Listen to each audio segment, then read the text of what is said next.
Olá, eu sou Valéria Giglio Ferreira, psicóloga individual de casal e familiar.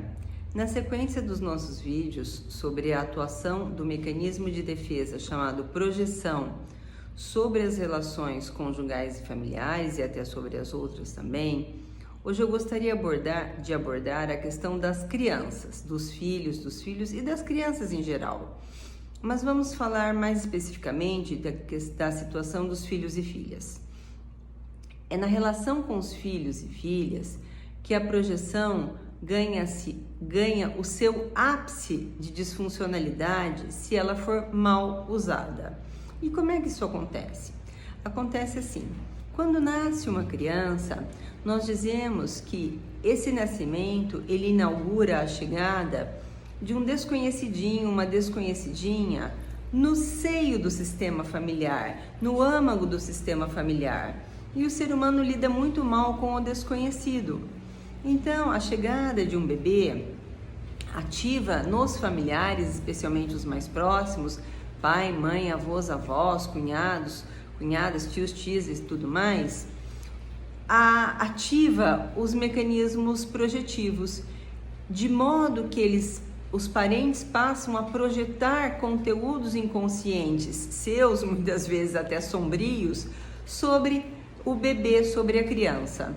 E isso acontece da seguinte maneira: aquelas falas, tão comuns que a gente conhece tão bem, em que os parentes falam assim: ai, fulaninha parece com o tio não sei quem, ai, fulaninho lembra o vovô tal, tal. E aí os familiares começam a atribuir à criança recém-nascida, muitas vezes, frequentemente, características que não necessariamente a criança tem, mas que os adultos sim estão projetando conteúdos seus sobre a criança.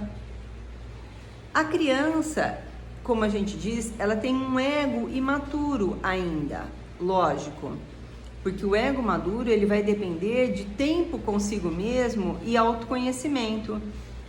Então, quando alguém diz que para a criança que ela é igual tal tio, igual vovô, igual papai, igual mamãe em tal característica, a criança não tem maturidade egóica suficiente, autoconhecimento suficiente para dizer sim ou não. O que a criança faz? Ela acolhe aquela característica como sendo dela e vai passar todo um período da sua vida acreditando ser daquele jeito que falaram para ela que ela era aquilo. O problema é que esse falaram para ela que ela era aquilo ou daquele jeito, muitas vezes é uma fala que distorce a realidade. E a pessoa só vai perceber que ela não era daquele jeito, que ela não é daquele jeito lá na vida adulta. Quando a pessoa então começa a falar: engraçado, sempre me falaram que eu era de tal jeito, eu não me sinto assim.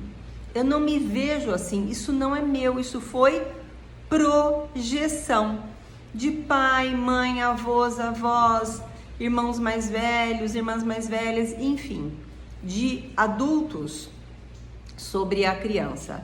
E é lá na vida adulta que ela vai poder, então, que ela vai ter a oportunidade de questionar isso e falar: opa, isso não é meu, não, isso aí foi projeção que puseram em cima de mim, eu não quero isso.